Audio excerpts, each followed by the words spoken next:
Okay, thanks everybody for joining us this morning. Another chance to check in on progress with our kind of coaching leaders program, but also progress with what you're doing with your teams to hopefully kind of start to take a more coaching-led approach to your leadership style. That's the whole principle of what we're trying to achieve here.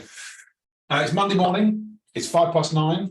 I know you haven't started just now. You've already been at it a little while. As we set up for the week, it's always good to just kind of go, right, okay, what are my priorities for the week? So if you need to do that, you'll do that offline. But if there's anything specific that's on your mind in terms of actions, just take a moment to capture those if you need to. We've got 90 minutes together. We will finish at 10:30 or just before, so we won't run over. But if there's anything that's kind of bubbling away in your mind, I don't know about you, but over a weekend, my mind tends to kind of come up with stuff. I've already sent a couple of voice notes this morning to my team and thinking through, I've listened to a couple of very good podcasts over the weekend. So I've been sending those as links out to people to say, just tune into these two because they're quite interesting. I'll happily share them with you as well, actually. If you're interested, I'll put them in our group chat afterwards. But there might be some stuff bubbling away. So just capture that if you need to. If you don't need to, enjoy the silence. Well, it wasn't for me rambling, but you could enjoy the moment at least. And just remind us of this beginner's mind principle, just entering today's session as a beginner, thinking what is there for us to pick up and integrate into our work through this session today. And well worth remembering this for your teams as well, just as a reminder to your teams. Sometimes you have those conversations. Very often, if you're in fast-paced businesses and you kind of feel like you're running at 100 miles an hour, I don't know about you, I'll sometimes meet a little bit of resistance from my team. I've only got a small team, but I'll meet a little bit of resistance. And so I'll bring them right back to let's just pause. If we were a beginner, what would we think about this conversation? So it just helps everybody to tune back in. Okay, and there'll be some key takeaways from today's session, I'm sure, that will be useful for you. Let's quickly contract. So as you know, everything we talk about on these calls is confidential. We are recording them. The only people who get to access to that recording are you and the wider group. If there is anything you want off the recording, just ask me to press pause. I can pause the recording. We can have that confidential, more perhaps confidential conversation off the recording. And as take questions, input, anything that you want to contribute to the session, just do that as we go along. You don't need to wait for me to pause for breath.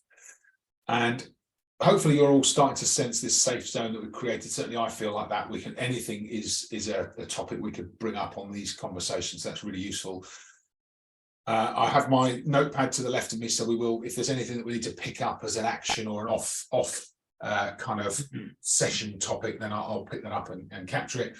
But we're pretty good in this group, actually. We stay on track. We've got a good agenda, so we tend to stay kind of on topic, which is good. And I'll once we've done a quick recap, I'll put us into breakout rooms, give you a chance to discuss progress with each other as well. And at the halfway point, somewhere thereabouts, we'll just take 5 minutes, just because an hour and a half is a little bit too long to do in one session. So we'll take a quick break somewhere about the halfway mark. Okay, everyone all right? Is that good? Yep. Yeah. Excellent. Good. Okay, it's good for me. It just resets me as well. Just going through that conversation. Okay, won't go through all of these. We'll do an update on progress today. I do want to go back. The last topic we covered on our day together when we were in Oxford was about development planning and that kind of approach to career and development planning. So we'll pick that theme up again today as we're coming towards the tail end of our 12 months. So just make sure that becomes our focus area over the next few sessions, because that'll be the thing that makes the difference for you and for your teams. You've got your accountability partners, so I'll ask you to check in on accountability discussions as well as part of your conversations this morning. Not everybody's with us this morning. I had a couple of people just let me know they wouldn't be able to make it, but I think we might have a couple of latecomers. I'll keep an eye on the waiting room in case anybody else turns up for today's session. And the whole idea, as you know, of those accountability partners is to give you someone else to talk to. In particular about what are the changes you're making, what are the actions you're taking, and what support might you need to help each other make that progress. Very often that is a great opportunity for a coaching conversation.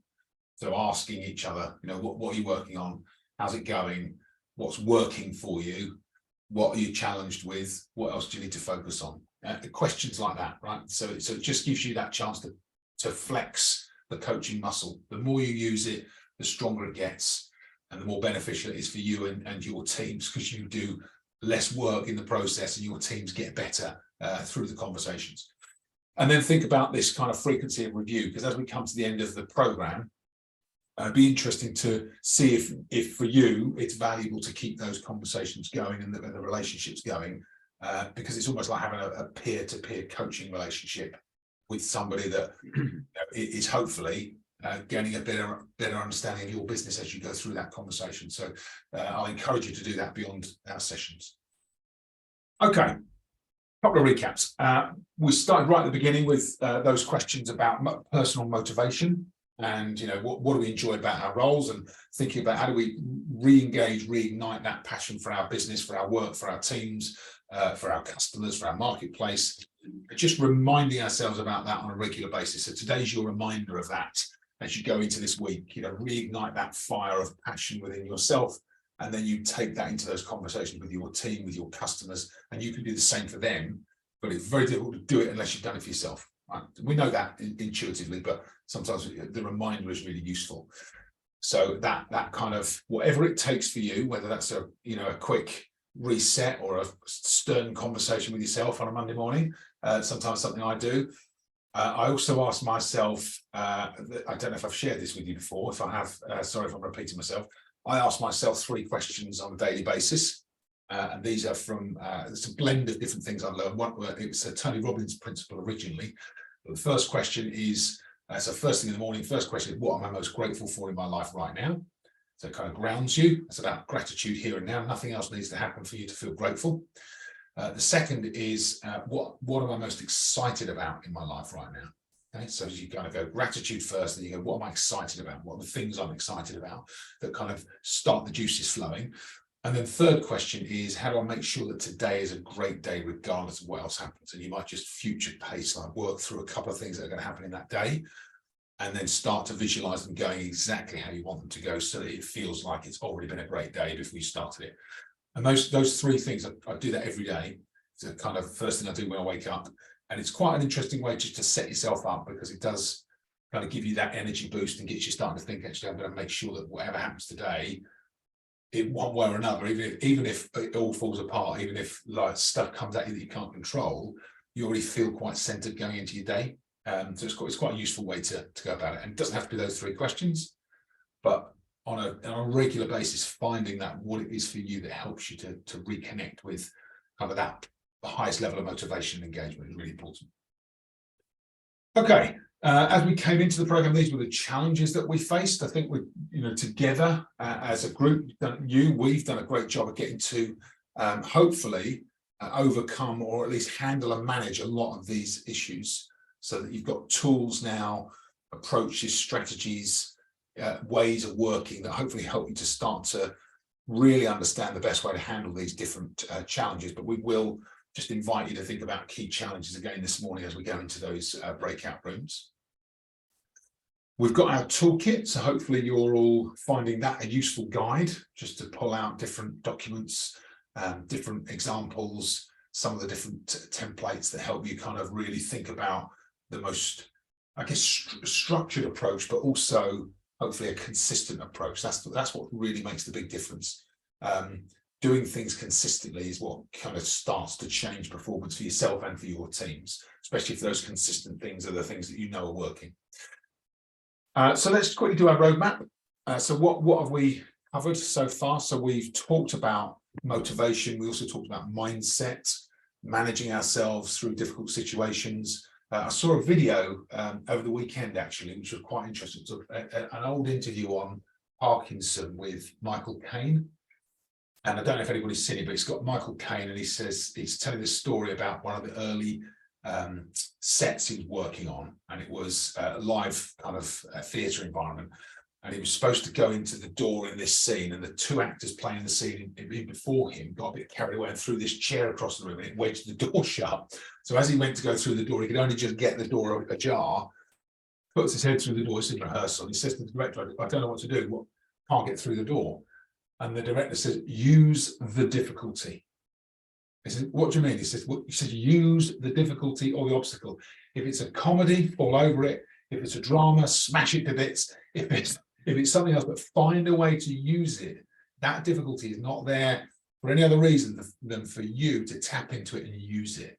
I thought it was a really interesting mindset. And he said he's since taken it into his, into his life. So if you speak to children and they come up against stuff, they'll say, how do I use the difficulty? It's quite interesting, isn't it? So that is a pure mindset issue. How do you start to see things, obstacles, difficulties as, raw materials for you to improve and develop and actually move forward? Quite interesting. But is this where you're only meant to blow the bloody doors off come from, was it? Or might have been something else. That was definitely part of it. But even so, they still got away with it, didn't they? Exactly. Still got away with it. Yeah, still got away with it. So mindset first, really kind of remembering that importance of mindset for you and for your teams. And then a plan. So making sure that we're clear on those strategies that we're working on, clear on the activities that deliver the strategies for you and for your team, and there's good alignment between what you're trying to achieve and what they're trying to achieve. It's all about alignment, that planning process. Then we talked about the 5 principles. So if you have new team members coming on board, well worth going back through those 5 principles. What are the 5 principles of key leadership? What do we need to do to engage our teams to make sure that they have the optimal environment to perform? And as a leader, that's our job. We create that environment through following those 5 principles. Then we introduced our coach model, so the different stages of the approach that we'll take to managing and leading our teams. So we said relationships first, managing relationships with our existing teams. We talked about the emotional bank account. Then we talked about building rapport, making sure that we have continuous strong connections with our teams. If we've got new people coming on board, there might be peers, and those relationships we're managing, really making sure that the relationship's solid, no matter how long somebody's been working with or for us. And then, of course, for me, this is the game-changing principle of contracting, to having a strategic conversation with each member of your team about values, about standards, about what will work, how you'll operate, how they'll operate, positivity, challenge, support, all of that stuff, taking a coaching style so that they understand exactly how you work together, and you've got something then that you can use with each other for accountability. It's really valuable. Once the contract's in place, then set clear objectives. This is our kind of planning process. So how do we take the strategic plan, make it tactical? We do it through a 1-3-3 or a 1-3-5 plan, right? Set those objectives, make sure that we and our team are clear on what they're working on and how that will deliver the end result. And then we help them to measure and track their own progress through that cycle of review. So it becomes their plan, and they're the ones that update it and bring it to us, not the other way around. And that's that kind of handing the baton to the team rather than us is really important kind of principle for us to help them really take to heart. Then it's about letting them take action and resisting this temptation to jump in and either rescue or save them at times. So the team take the action. Once they've taken action, that kind of creates this awareness in us and them. So we'll start to see what they're doing rather than what they think they're doing. And that's just a kind of almost human nature where we get blind to certain activities that just happen on autopilot.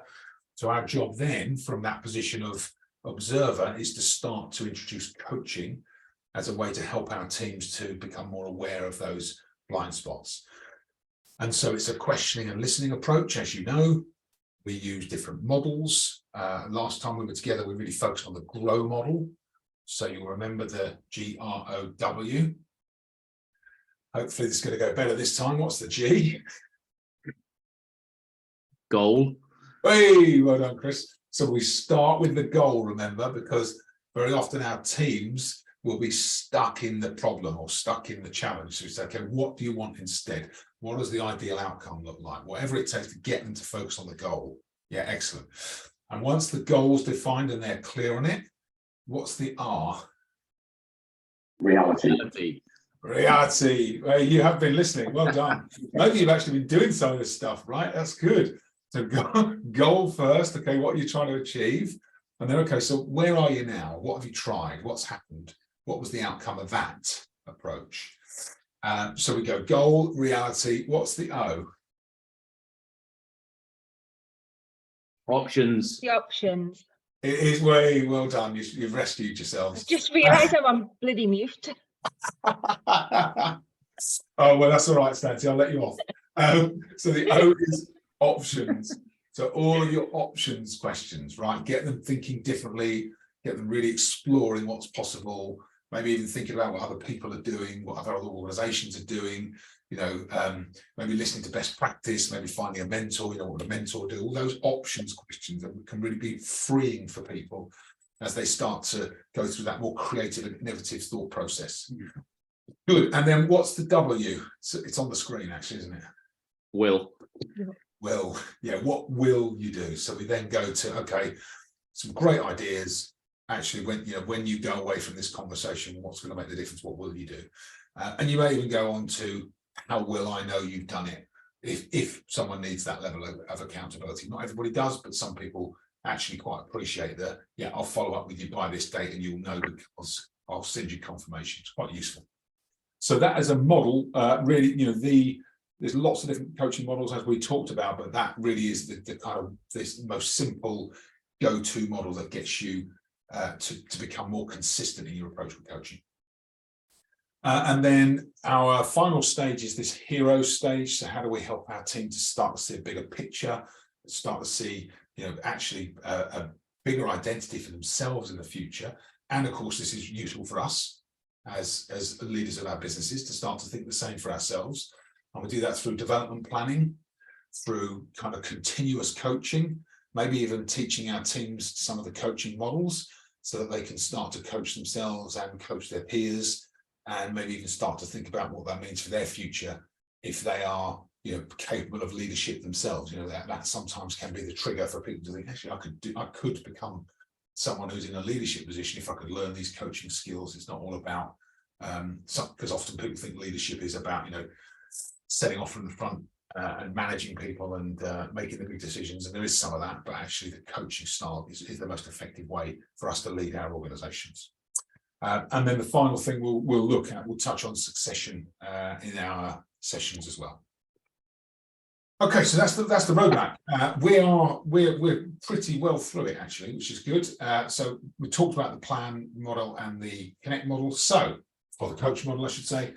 So let's, I'm going to open up a couple of rooms. Where are we? There's 6 of you this morning, so that's good. So we'll have a couple of rooms of 3 and have a conversation. So since our kind of previous session where we did quite a bit of those coaching conversations, we said, let's try and build that muscle now, the coaching muscle. So I'd love to hear what actions you've been working on and your progress to date, and your accountability discussions. Have they been going with each other? There will inevitably still be key challenges that you're facing, you know, major or minor, but there's still challenges that kind of take our attention from the work that we perhaps could be doing. There might be inevitably, you know, situations tend to be with the people that we're leading. That tends to be the predominant source of all of our fun, entertainment, and challenge, the teams that we lead. And then there'll be priorities that you need to address as well. And of course, coaching progress that you've made since the last session. So I'll open up a couple of rooms. If we give you, we'll go until 22. So if you have 5 minutes a person, just talk through your progress. And then as a group, again, this is, you know, a great opportunity to have that coaching conversation. So coach each other on the progress you've made or the situations, such a question-led approach, just really give you that constant opportunity for practice. Everywhere is practice ground, right? That's what I love to think of. Every situation creates the opportunity to practice. So yeah, 15 minutes, 5 minutes a person. And then we'll regroup, take some feedback, then we'll take a short break, and then we'll do the second half of the session. So let me just, yeah, perfect. Okay. Enjoy the conversation. Yeah, see you shortly.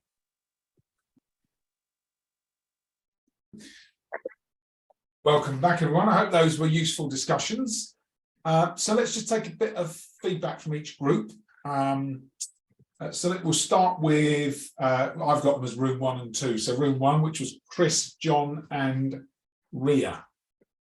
What did you guys discuss? How's it going? Actually, we're kind of all in the same spot. I think we're still very heavy on the 1-3-3s, 1-3-5 plan with our team. Yeah. And we've been introducing more of a coaching style.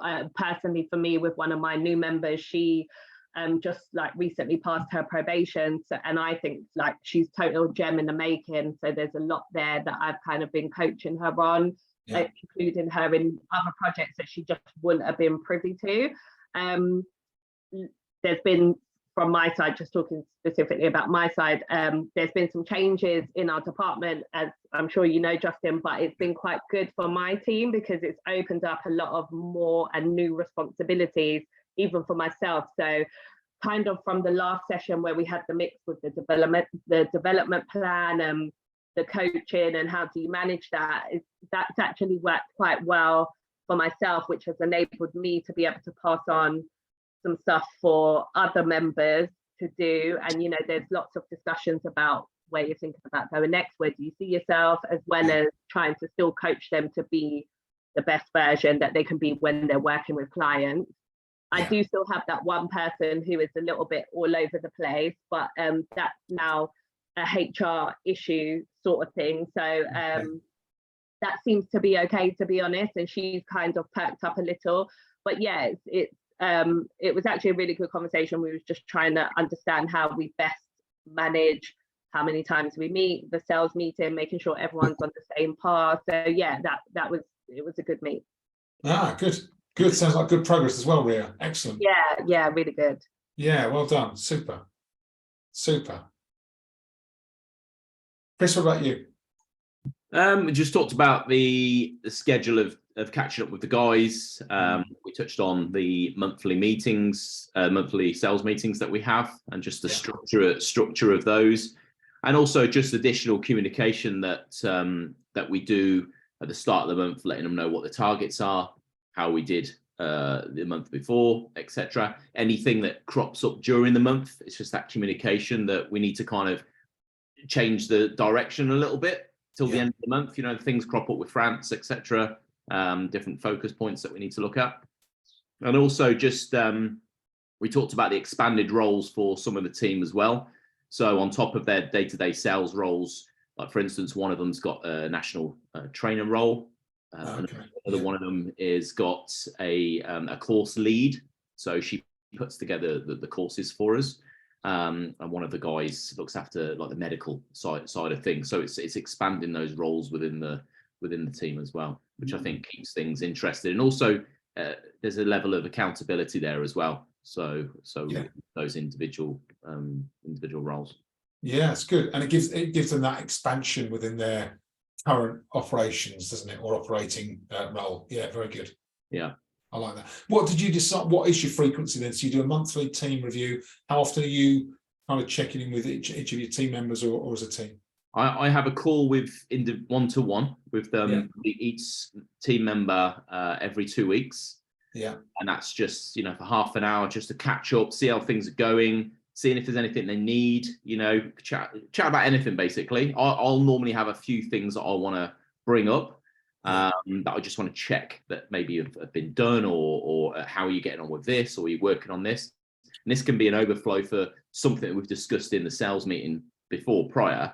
Then we do a Teams sales meeting, which we've got one this Friday, which will and the format for that is, you know, I'll have certain things that I'll cover, and then I hand over to the team then to do their individual presentations. And then every quarter we'll get together, we'll do that same format face to face. But then we also throw in some additional bits, like for instance, last month we got Tyrone, because he deals with medical on the side. I wanted to kind of, sometimes you can feel a bit isolated with that. So I wanted him to have a bit of a spot in the meeting to kind of go through and educate some of all of us really on the medical side of things. And I think that was good for him as well, because he then feels part of the group. So, yeah, nice. Yeah, nice. So you got a good rhythm and a good structure, Chris. It's working. I think so. Yeah, I think it's working. Yeah. What do you think, Stan? Yeah, absolutely. Yeah. Sorry. I was like, right, that says it all. Shite. Mhm.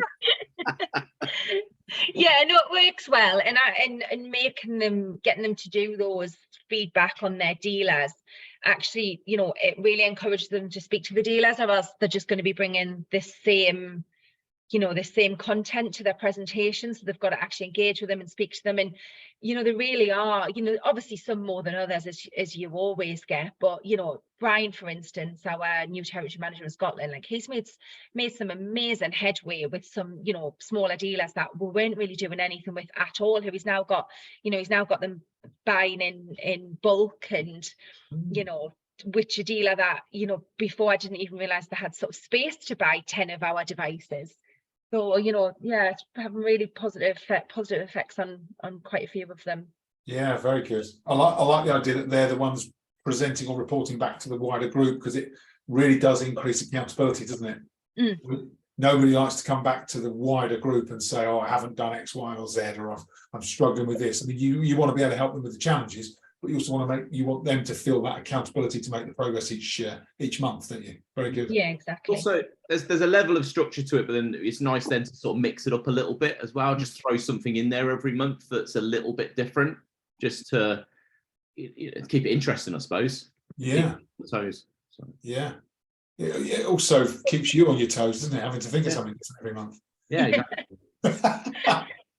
Very good, very good. Thanks, Chris. Sounds like you've got an approach that's working. That's great. John, finally in that in room one. Yeah, so as Chris and Ria said, the biggest theme for us was communication. So firstly, the importance of it, because in our kind of sales team, as you know, we were missing a sales manager for about 18 months to 2 years. Yeah. So the communication, we had MD and then we had sales team, so there was nothing really in between. So people were just left to their own devices. Nobody knew where the company was at sales wise, and what the strategy was, and yeah, it all just became a bit of a free for all. So what the course review, the group sessions and the one-to-ones and everything, all of our discussions around that have made me realize the importance of communicating with the team. So we talked about, obviously, as we just said, frequency of communication. I do the 133s each month because our sales team are a big part of their commission is paid monthly based on what they sell each month. Yeah. So it gives me a chance to run through that, where their performance is at. So I think that works really well. I'm going to adopt one of Chris's tips for because we also have a monthly sales meeting where we just go through the wider company sales figures and what we've been up to and how the dealers are performing. But I'm gonna, as Chris and Stancy do, they get the team to present for 15 minutes, a little bit about how their areas performed over the month and their success stories and things that they found difficult. So at the moment, we only do that on a yearly basis in our sales meetings. So I'm going to introduce that moving forward monthly, so they can have their bit of input. I think that's a really good idea. Yeah. And kind of personally, my challenge at the moment is we're working on budgets for next financial year. So presenting that to our head office in Austria last week and just trying to manage expectations that we had a fantastic year last year, but obviously explaining the reasons behind that. In the UK, lots of dental practices got grants and stocked up on equipment. So we had lots of huge sales spikes, which we aren't going to be getting necessarily moving forward. So managing their expectations and kind of managing upwards. So that's my kind of challenge currently. Okay, no, good challenge to have, John, isn't it? Interesting when you're in that leadership position, you get that exposure that it becomes almost as important managing up as it does managing your team, doesn't it? Because the definitely expectation is really important. Yeah, and we talked about the importance of realistic targets as well, because we've all experienced in the past getting a target which you've got absolutely no chance of achieving, and it completely sucks all the motivation out of the team. So I'm working on that side of things as well. Excellent. Good challenges there to have, John. I like it. Yeah. Thanks for sharing that. Yeah, excellent. No worries. Good. So room 2 was Stancy, Oliver, Tim and Nicola. How did you get on? I talked a lot in room 2, so Oliver, you didn't talk at all, and Nicola neither did you. So do you two want to take the floor? I can talk about what we're going through. So one of my guys at the moment is on paternity leave and has been for the past about 2.5 weeks, because he went in a bit before, and then paternity leave. I've been pretty much kind of flat out for most of the month, because obviously he does a lot of the heavy lifting in terms of what we do. So I've had to kind of take a step back from the business development, kind of running the business side of things, to get back into actually doing the work again. But he's coming back day after tomorrow.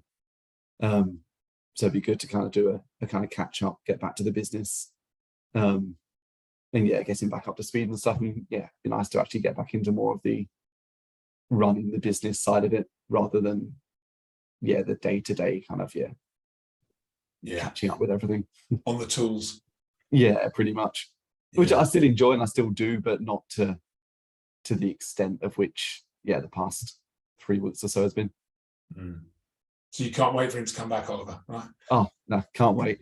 I'll go on holiday. But I suppose it's an important thing there, because he's gonna come back with a slightly different view on life, isn't he? Yes. And that's the thing. Like, it's been a nice couple of weeks for him, and we've kept up in between it and stuff. It's been nice for him to have the time. And I think he is kind of looking forward to coming back as well, hopefully. And we're gonna have a good chat, because we're waiting till after he comes back to start pushing him into more management for when we get some other people, hopefully later on in the year. Okay. So we can kind of kick off that whole process. Excellent. So you've got that kind of almost refocusing conversation coming up this week. And which we've kind of left for the past. We were going to do it before, hopefully before his paternity, but we kind of left it and thought it would be nice to do once he comes back. Like, clean sheet. Right, here's the plan. Let's go on from there. Good. Okay, good. So hopefully your kind of day-to-day responsibilities change. He comes back, get him refocused, and everything moves forward. Pretty much. Good. Nice. Thanks, Oliver. Nicola, how about you? Well, sorry guys, I was late this morning. I've been flat out with the Biodentine XP launch. So we've now got stock in. So it was a matter of getting all the dealers sorted, keeping the team motivated to make sure their plans were all in place. So we had a sales meeting, which Justin came to, so thanks for that. And we've got them really focused on Biodentine going forward, making all the plans, and now it's time to execute them.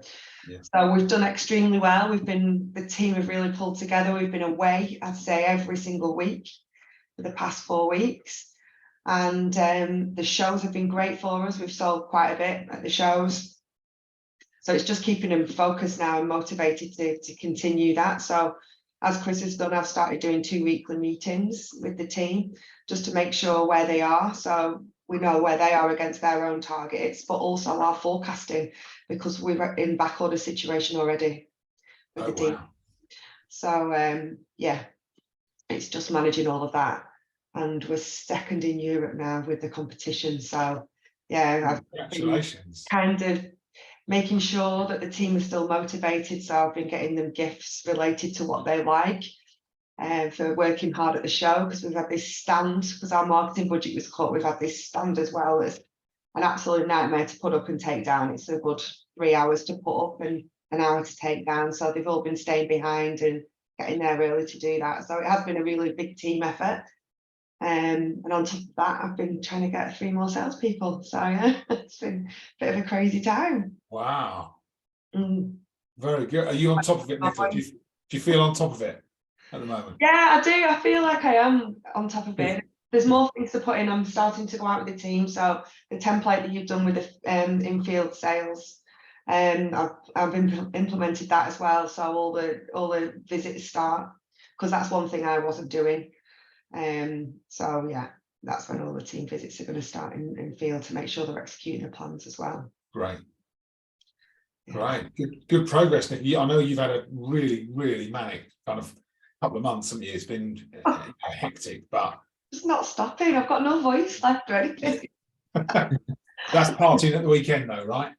Well, yeah, yeah. After I Good. got back from Belfast, working there for Thursday, Friday, I didn't get back home till about 10 o'clock on Friday night. Oh, wow. Oh yeah, I'm a bit tired this morning. But that Yeah. wasn't why I was late. I was having to sort Richard out. Well, good progress anyway, Nicola. That sounds great. Excellent. Good work. Stancy, Tim, who wants to go next? Can we go stats? So yeah, fortunately at the moment, the internal kind of stuff is fairly smooth, which I know won't last for long, but at the moment it's pretty smooth. It's managing external distributors really, and we've got a Dutch distributor who have been performing really, really well for the last 2 years, and as a result of that are asking for exclusivity, which we are probably going to move forward with, and fairly happy with what the expectations are that we're going to put on them in terms of MOQs and that kind of stuff. But the challenging thing for me is going to be how I communicate this to the distributor that we're getting rid of effectively, because they're not underperforming.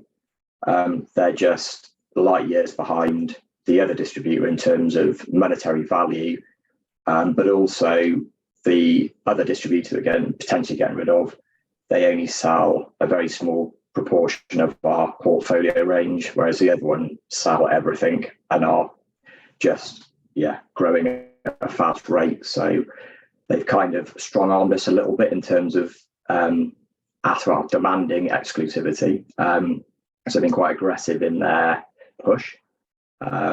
So, which is, that's great that they're eager and hungry, and they've demonstrated that would be a good decision for the business. But it's how we communicate that information to the other dealer, which is going to be pissed off regardless of how we word it or how we communicate it. It's just trying to manage that as best we can with as little fallout as is possible, basically. Do they sell exclusive your products? And do they sell other products? They do sell other products because they've won like framework contracts for the military. However, what they have been doing is promoting our product as a alternative, and they've been quite successful in doing that. So that was one of the things that we pushed back and said, well, hang on a minute, you're selling competitor B and C as well.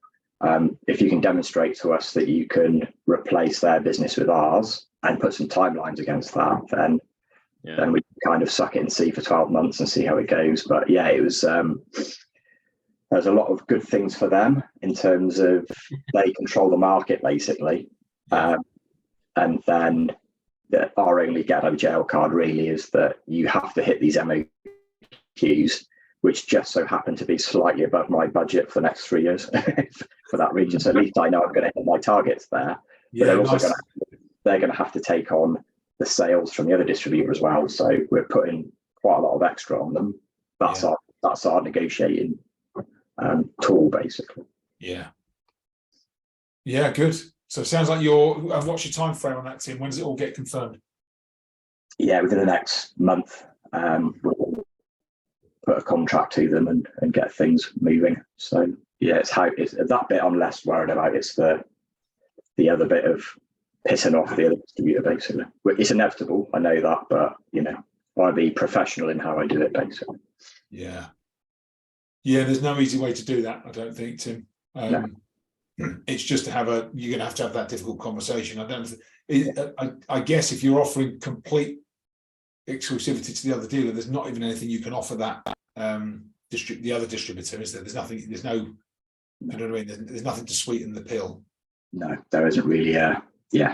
It's going to be thanks very much, but this other company are doing 10 times the turnover that you are, and to keep that business growing, they've asked for exclusivity, and it's better for the business. And unfortunately, that's the road we're going down.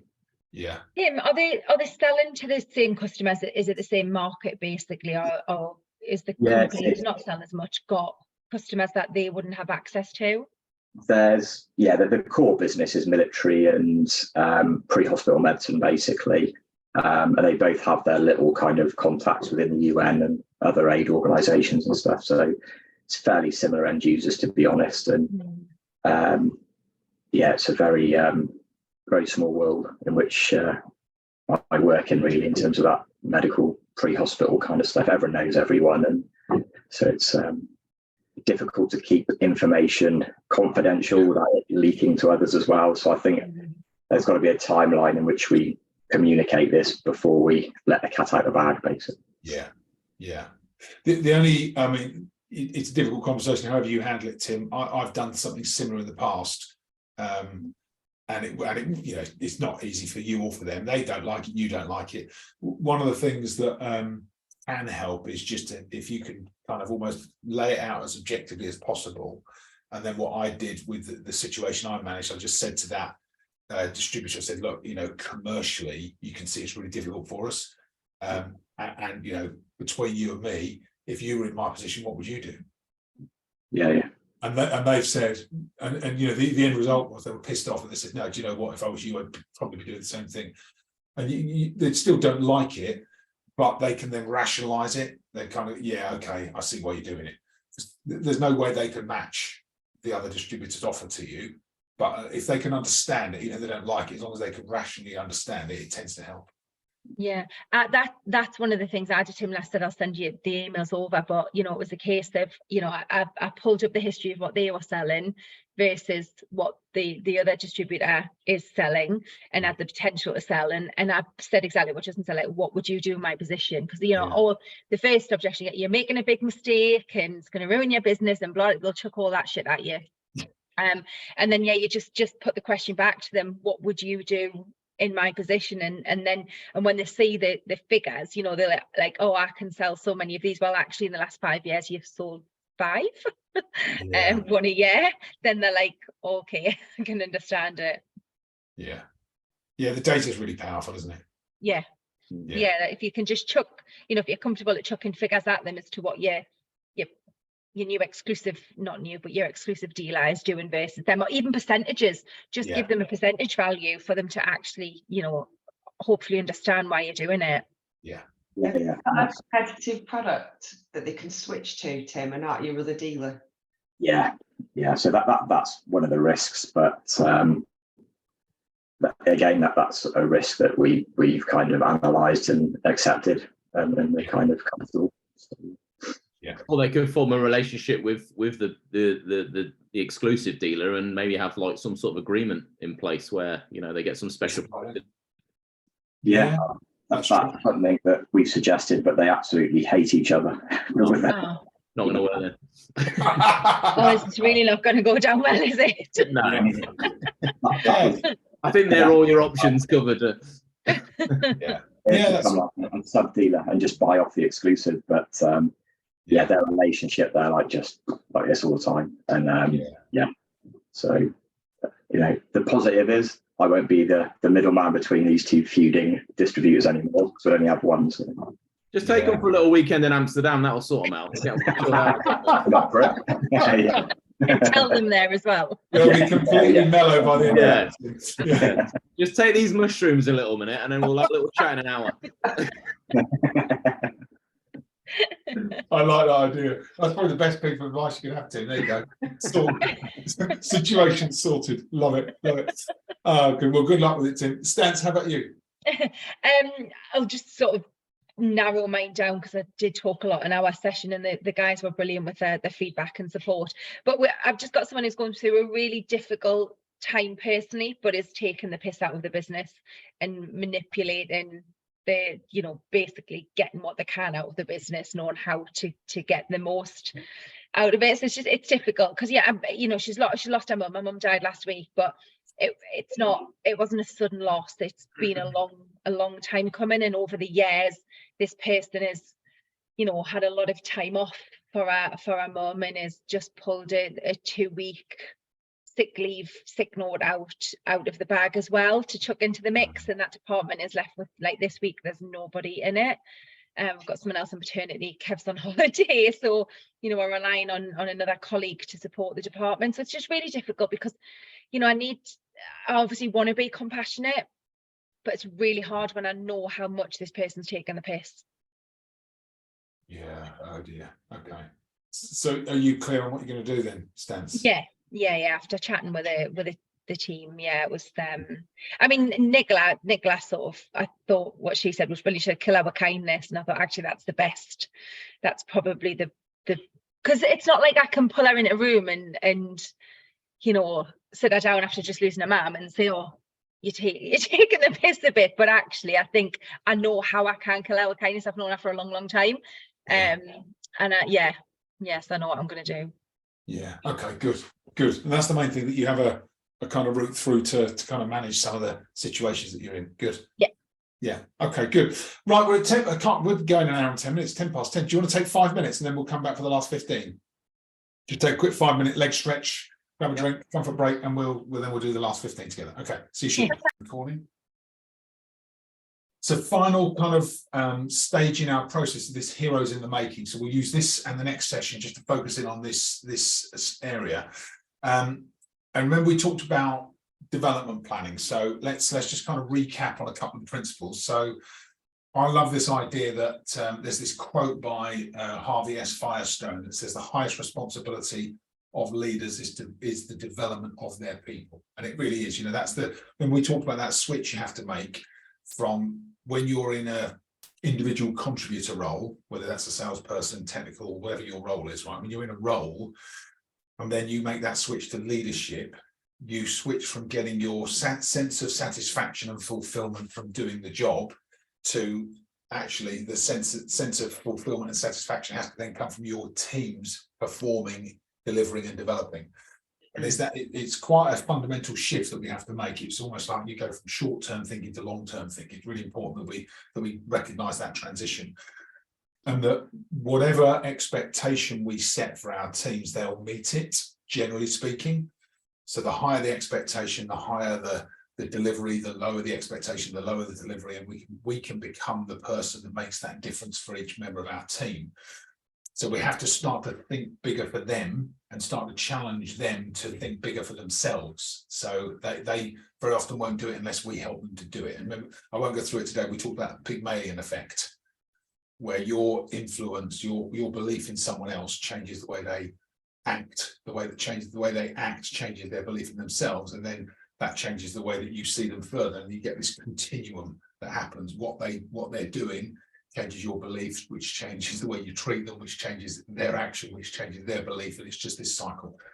So really important for us to set that scene for the teams, and help them to see it and get their commitment to get to that next level of performance and be accountable, right? Be accountable to reach those next levels, and through coaching, so be the coach for them, can really help your teams to deliver at the next level. And one of the ways that we do that to help them set goals, career goals and development plans.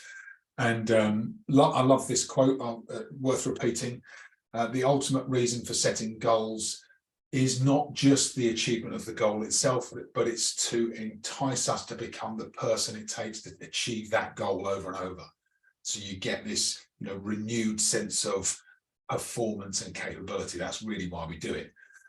So we have these 2 development plans. And hopefully you've had the chance to walk these through for yourself and for key members of your teams. So strategic career development plan, which is the plan on a page around, you know, what you're hoping to achieve in your business and in your career.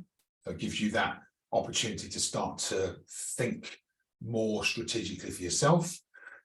And I won't go through the detail because we did that last time. And then the development action plans, which are the more tactical plans. You can use one or the other of these, or both, if you like the idea of both. And the action plan is more around what they're going to do in the next 3, 6, 12 months.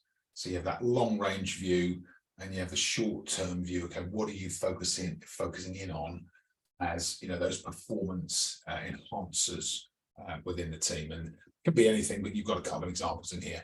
But for your teams, it might be specific, you know, actually from the work you've done with them, from the field visits you're on, or from the, you know, just that time you spend with them from the observation perspective.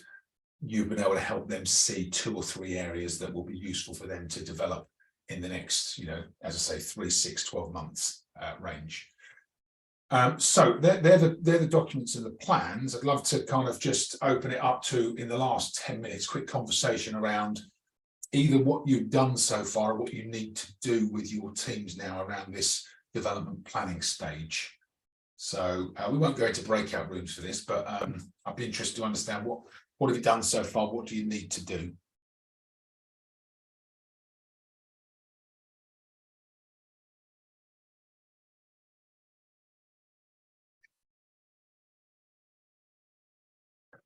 I think for my team in particular, I would say I've got a team of 4 now, and 2 out of the 4 have potential at the moment, and they're ready to move into that. Yeah. One person doesn't necessarily, they have the potential, but they don't necessarily see that. So I think that's like a self-esteem kind of thing, but they're still brilliant at what they do. Yeah. But with the other person who I mentioned earlier, we are now starting to talk about where she would like to go. So I'm giving her the floor really, so that she can kind of tell me what she feels, and then I will share how I feel. So I personally think I see her moving into like a senior sales position, taking on a lot more responsibility of certain projects and project managing them. She's very good. She's done one already. She's got that across the line. So I have asked her to think about that. We have a document similar to what you've given as an example. So we have that, which obviously we fill out every quarter. Right. And she has completed that to say that she actually agrees. She thinks that the next phase for her would be more senior sales. So that would be working a lot closer with myself and being able to see what kind of projects she probably wouldn't have been privy to in the role that she was doing, being able to have ownership of those kind of things, as well as obviously going after her target. So now it's about how I can implement those projects. So my new boss told me I need to work smarter and not harder, which is true. So I need to be able to utilize my team, especially those who are ready, who I see as heroes, to be able to take on some of that responsibility and see what they make of it, and be able to stand back to let them be creative, because I think that's the most important part. Let them do it their way and not necessarily the way we've always done it. Yeah, very good. Thanks, Ria. And it's interesting because you've probably all had the same experience when at some point you've had a conversation with somebody that was, senior to you, and they said something along the lines of, I think you could do this. And you've kind of gone, God, really? And they've seen something in you haven't seen in yourself. And that becomes this like trigger for your own self-belief to change.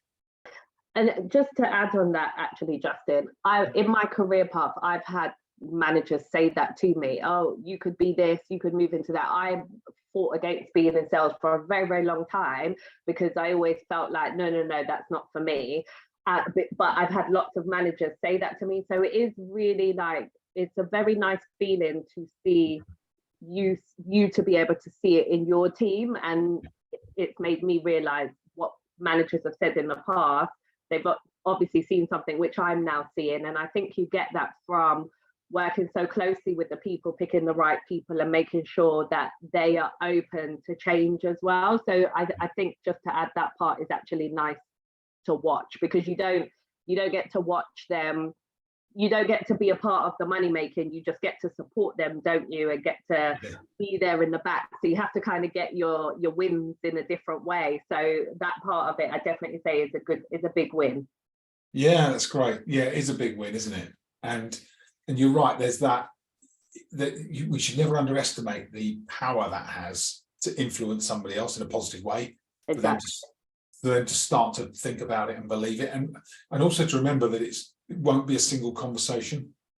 It'll be a series of conversations where you help that person as they figure it out, and they'll probably loop back with you and say, that previous conversation we had, Ria, I've been thinking about it. Right, that's the stuff that you start to change the way they think about themselves. That's where this succession, development, and growth really kicks in.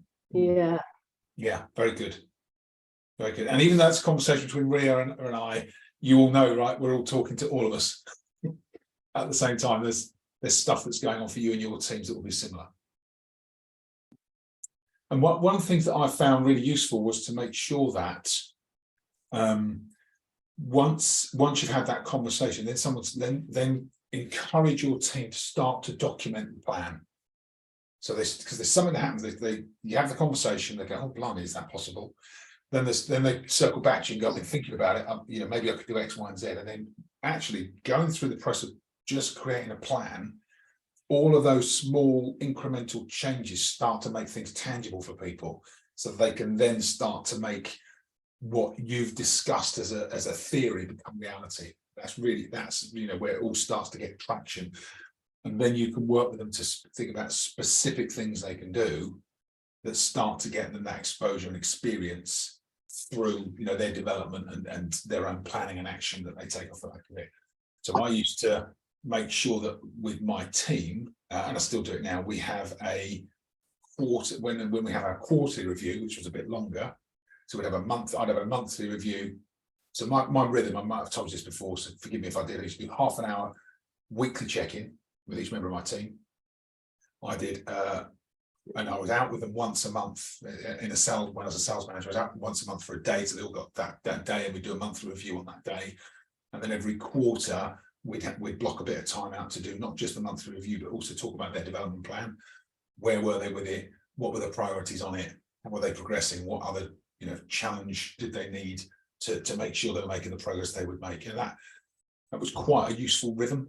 But the quarterly development review was the time when I was able to help them to press the pause button on everything else that's going on and just think about them and their growth, their development, what they need to focus on to continually improve their performance and potential for the future.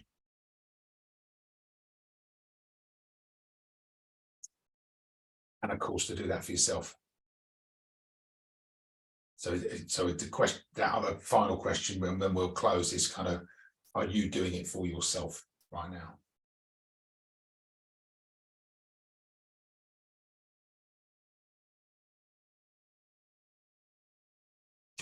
You all nodded. Okay, good. We're at 10:28, so let's wrap up the session. Thank you everybody for joining you this morning. I hope you enjoyed it. If I can ask you to do a couple of things, schedule some time with your accountability partner. Think about your actions from today's session, have that conversation with your accountability partner, and then we'll check in next month for our sessions so that you can kind of get this momentum building around your development. And part of this program is your growth and development, but also your team's growth and development, and that frequency of review with them, so that it becomes that, builds that momentum around growth and development and that investment in themselves. Because I know you know this, but the one thing that's really important to hold on to, and I hold on to it throughout my career, is the thing that changes performance is the investment in yourself to get better. And it's the same for your teams. We want our teams to continually get better at what they do. That's when the performance changes, and the development planning process is a big part of how that happens. Okay, brilliant. Have a fantastic week, everybody. Thank you for a great session as always, and I look forward to, I'm sure I'll catch up with you between now and then, but I look forward to seeing you next month. Thanks, Justin. Thanks, Thank you very Justin. much. Thank you, everyone. Take care. Cheers, everyone. See ya. Bye. See you. Bye-bye. Bye, everyone. Bye.